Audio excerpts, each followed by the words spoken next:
जीवित पुत्रिका व्रत की विधि और कथा। जीवित पुत्रिका व्रत आश्विन मास के शुक्ल पक्ष की अष्टमी तिथि को मनाया जाता है। इसे जितिया का व्रत के नाम से भी जाना जाता है। यह व्रत संतान के लिए रखा जाता है। महिलाएं इस दिन अपने संतान की रक्षा और अच्छे स्वास्थ्य के लिए पूरा दिन निर्जल व्रत रहती हैं। यह व्रत कृष्ण पक्ष की सप्तमी तिथि से नवमी तिथि तक रखा जाता है।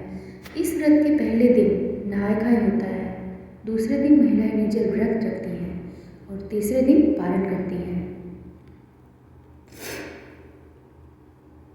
जितिया व्रत के पहले दिन महिलाएं सुबह सूर्योदय से पहले उठकर स्नान करें, उसके बाद पूजा करें।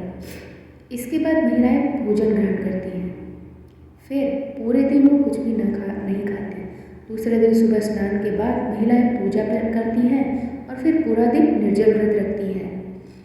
इस व्रत का पारण छठ व्रत की तरह तीसरे ही दिन किया जाता है।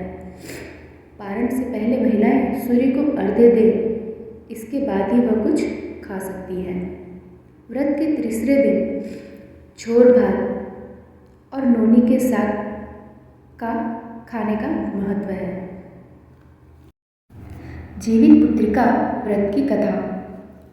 जीमूतवाहन नाम के राजा बड़े ही दयालु तथा धर्मात्मा थे। एक दिन वे पर्वत पर घूमने गए।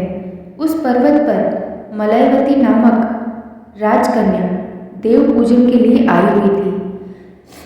वहां एक दूसरे को देखते ही उनके हृदय में प्रेम हो गया।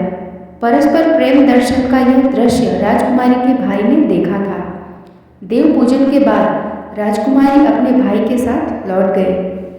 तत्पश्चात जीमूतवाहन जब पर्वत पर भ्रमण कर रहे थे तब उन्हें अचानक किसी के रोने की आवाज़ सुनाई दी। वे उस आवाज़ की ओर चल दिए। थोड़ी दूर जाकर उन्होंने देखा कि शंखचूड़ सांप की माँ रो रही है। उन्होंने उससे रोने का कारण पूछा तो ज्ञात हुआ कि उसका एकमात्र पुत्र आज गरुड़ के भोजन के लिए जाने वाला है। जीमूतवाहन का हृदय द्रवित हो गया। वे स्वयं गरुड़ के भोजन के लिए नियम स्थान पर जाकर लेट गए। नियम स्थान पर आकर गरुड़ ने जीमूतवाहन पर चोट से प्रहार किया, किंतु वे शांत भाव से पड़े रहे, जरा भी हिले नहीं। चोंच में जब सांप का स्पर्श न हुआ तो उसने नीचे देखा, जिससे गरुड़ को आश्चर्य हुआ। वह सोचने लगा, यह कौन बड़ा है। जब गरुड़ ने उसे खाना बंद कर दिया तो जीमूतवाहन ने पूछा, आपने खाना बंद क्यों कर दिया? मेरी नसों से अब भी रक्त प्रवाहित हो रहा है। मेरे शरीर में मांस है, लगता है अभी तुम्हारी भूख मिटी नहीं है। गरुड़ जीमूतवाहन को पहचान कर पश्चाताप करने लगा। गरुड़ ने शांत भाव से सोचा, यह तो दूसरे के लिए प्राण दे रहा है और एक मैं हूँ कि प्रतिदिन अपनी भूख मिटाने के लिए दूसरों की जान लेता हूँ। इस प्रकार पश्चाताप करते हुए गरुड़ ने अपने कलंकित रूप के दर्शन किए। गरुड़ ने अपने पापों का प्रायश्चित